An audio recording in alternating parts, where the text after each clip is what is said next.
श्री हरिवंश परम पूज्य श्री गुरुदेव भगवान के चरणों में प्रणाम। उम्मीद करता हूँ सारे भक्त मजे में कर सभी भक्तों के ऊपर राधारानी की परम कृपा ऐसे ही बनी रही और हमें लगातार नाम जप करना है। तो चलिए करते हैं वीडियो को शुरू बिना टाइम गवाए। श्री हरिवंश, तो आप लोग सोचिए कि कभी हम लोगों ने शांति में बैठ के भगवान का नाम जप, भगवान का ध्यान करने की कोशिश की है और फिर पाया जाता है कि हमारा जो मन है पहले से भी ज़्यादा विचलित और आक्रोश वाला हो जाता है और फिर हमें लगता है कि हम तो पहले ही ठीक थे, अब हम नाम जाप कर रहे हैं तो हमारा जो मन है और ज़्यादा विचलित हो रहा है और ज़्यादा भ्रमित हो रहा है। तो इन सब बातों को सोचकर हम नाम जाप करना जो है छोड़ देते हैं। तो असल में बात यह है कि ये मन है, ये हमें अनेकों प्रकार के जो खेल है वो करवाता है। इसी के कारण हम सही रास्ते पे चलने से भटक जाते हैं। और असल बात तो ये है कि ये जो सारी चीज़ें हमारे मन में चलती हैं, संघर्ष, गलत विचार, ये सारी चीज़ें जो आती हैं हमारे मन में, ये हमें हमारे आध्यात्मिक के रास्ते पे बढ़ने का एक सही रास्ता दिखाती है और हमें लगता है कि ये सारी चीज़ें हमारे साथ नाम जप करने से हो रही हैं, हमारी जो पहली ज़िंदगी थी वो सही थी, जबकि ऐसा नहीं है। ये सब उल्टा हो जाता है। जब हम नाम जप करते हैं तो हमारे अंदर की जो गंदगी है, विचार हैं, वो धीरे धीरे मिटते हैं और जब हम नाम जप करना स्टार्ट करते हैं तो वो हमारे सामने आने लगते हैं कि जीवन में जो भी गलतियाँ, पाप, अधर्म, गंदे विचार और जो भी हमने किए हैं वो हमारे सामने प्रकट होने लगते हैं और हमें लगता है, हम उनको देख के घबरा जाते हैं कि जितना हम नाम जप कर रहे हैं तो ये सारी चीज़ें हमारे सामने आ रही हैं और हमारा जो मन है विचलित हो रहा है।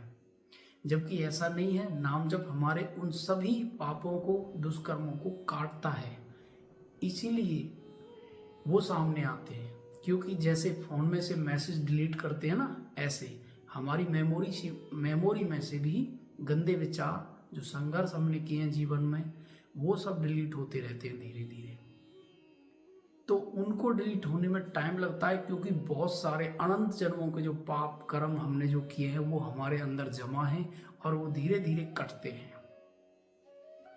तो आइए ऐसे 5 अचूक उपायों के बारे में जानते हैं जो नाम जप के बारे में है।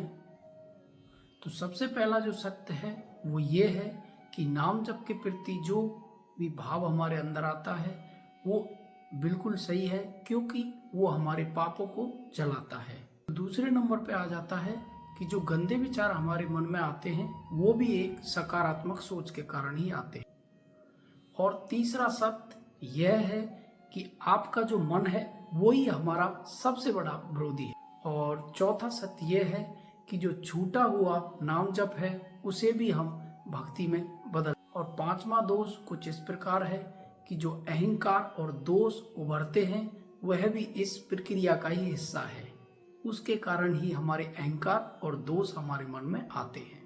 और शुरुआत में जब हम नाम जाप करते हैं और फिर हमें जो बेचैनी और जलन हमारे अंदर पैदा होती है तो वो हमें एक सकारात्मक संकेत देती है कि हम बहुत अच्छी रास्ते पे जा रहे हैं।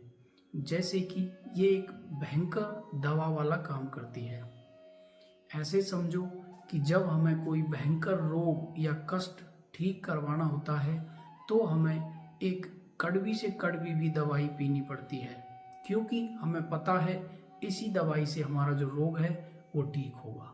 ठीक उसी प्रकार नाम जप भी हमारे अनंत जन्मों के जमे हुए पाप कर्मों को जला के राख कर देगा और धीरे धीरे हमारे मन को प्रभु की तरफ ले जाएगा।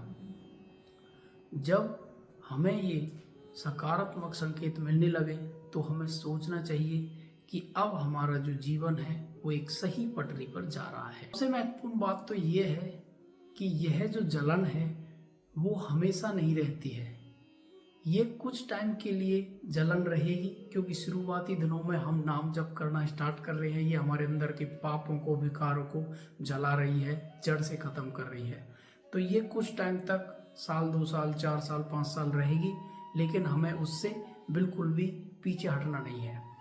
तो ये सारी चीज़ें बाद में बहुत ही सुख देने वाली हैं, और बाद में हमें लगेगा कि हम धीरे धीरे इन कष्टों को सहते जाएंगे, और ये सारी चीज़ें बाद में बिल्कुल सही हो जाएंगी, और हमें धीरे धीरे ये प्रभु के प्रेम में डुबो देगी।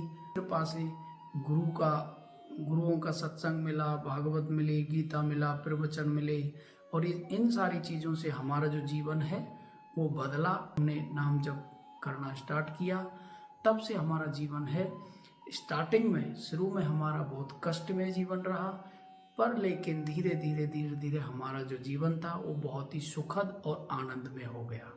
तो ये सारी चीज़ें हमें नाम जप से प्राप्त होती हैं। शुरुआत में हमें कठिनाई आती है हमारे जीवन में, लेकिन धीरे धीरे हम इन कठिनाइयों को सहते जाते हैं, तो हमारा जो एक परिणाम निकल के आता है तो वो बहुत ही भावनात्मक और बहुत ही शुद्ध और बहुत ही सरल और अध्यात्म के रास्ते पर बढ़ने वाला होता है। तो यही रिक्वेस्ट है सबसे कि ज़्यादा से ज़्यादा नाम जप करो, नाम जप पे जोर दो, और अपनी जो दिनचर्या है उसको करते करते नाम जप करते रहो। इस वीडियो में आज बस यही जानकारी देनी थी। अगर ये जानकारी आप लोगों को अच्छी लगे तो वीडियो को लाइक शेयर जरूर कर दें, और चैनल पर नहीं तो चैनल को सब्सक्राइब जरूर कर दें। तब तक के लिए श्री हरिवंश।